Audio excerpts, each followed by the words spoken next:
દીકરીએ શુક્રવારે 11 તારીખે આવીને ફરિયાદ કરી હતી કે નીચેના ભાગમાં દુખાવો થાય છે. એ દિવસે વાઈફે કંઈ ધ્યાન ના આપ્યું, પણ 12 તારીખે ફરીથી આવીને એણે કીધું કે આમાં ફરી દુખાવો થાય છે. એટલે એણે વાઈફે ચેક કર્યું તો એણે પૂછપરછ કરી કે આ કોણે કર્યું છે, તો કે એના મેડમનું નામ આપે છે. ફોટો બતાવે તો એ એક જ મેડમનું નામ આપે છે. ને એ જ દિવસે અમે પછી વધુ તપાસ અને સારવાર માટે એને ચંદ્રાયણ હોસ્પિટલમાં રિપોર્ટ કરાવ્યો. રવિવારે એને અમૃતા હોસ્પિટલમાં રિપોર્ટ કરાવ્યો. આ બાબતની અમે તપાસ કરવા અને એના માટે વધુ જાણકારી માટે એને પ્રિન્સિપાલને ફરિયાદ કરી. પ્રિન્સિપાલ મેડમે એવું કીધું કે અમે આમાં તપાસ કરીને તમને યોગ્ય જવાબ આપીશું.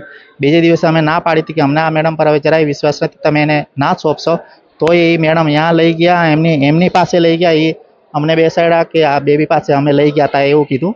ને એને આંખે એને હાથ મૂકીને એ જોઈ ના શકે એના માટે એને ધમકાવવાની, ડરાવવાની કોશિશ કરી છે કે ઘરે કંઈ વાત ના કરી શકે એના માટે.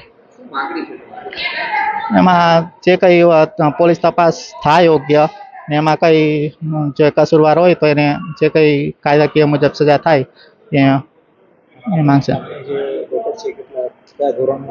નર્સરીમાં છે ને 4 વર્ષ ને 4 મહિના થયા છે અત્યારે. કર્ણાવતી ઇન્ટરનેશનલ સ્કૂલમાં અભ્યાસ કરે છે. અત્યારે એફઆઈઆર નોંધવાની પ્રક્રિયા ચાલુ છે. એક શિક્ષક તરીકે હું આ વાતનો તદ્દન વિરોધ કરું છું કે જે બાળકને હું આખું વર્ષ સ્કૂલમાં મેં ક્લાસમાં ભણાવી છે, જે છોકરી એક શબ્દ મોઢામાંથી બોલી નથી શકતી, ખાલી ભણે જ છે, એના પેરેન્ટ્સ આટલો મોટો આક્ષેપ નાખે તો એ તદ્દન ખોટો છે.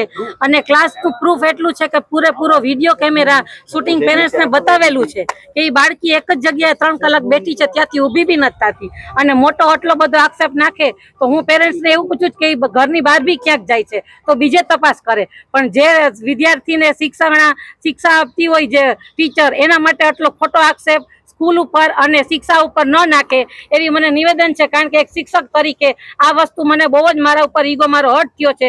આવું ન થવું જોઈએ કોઈ દિવસ. બેન, કેટલામાં ધોરણની વિદ્યાર્થીની છે અને નાની છે વિદ્યાર્થી, પ્રેપમાં ભણે છે, સાવ નાની સ્ટુડન્ટ છે. 4 વર્ષની બાળકી છે અને એ બોલતી બી નથી, એને બોલતા નથી આવડતું તો આટલું બધું કેવી રીતના બોલે? મારા ક્લાસમાં છે, મને અનુભવ છે. ખોટું બોલતી નથી. હું એમ કઉ છું તમે એ બાળકી પાસે બોલાવીને જાઓ, આખું વર્ષ મારા ક્લાસમાં ભણી, એને બોલતા જ નથી આવડતું. એને કદાચ શારીરિક જે બી તકલીફ હોય એના રિપોર્ટ બી સ્કૂલે લાવ્યા હતા. એમાં રિપોર્ટમાં એવું દેખાડેલું છે કે એને ઇન્ફેક્શન છે, પાણી પીવાથી પ્રોબ્લેમ થયેલી છે. એમાં કોઈ પણ જાતના નવાન કોઈ પણ જાતના એવા રિપોર્ટ જ નથી.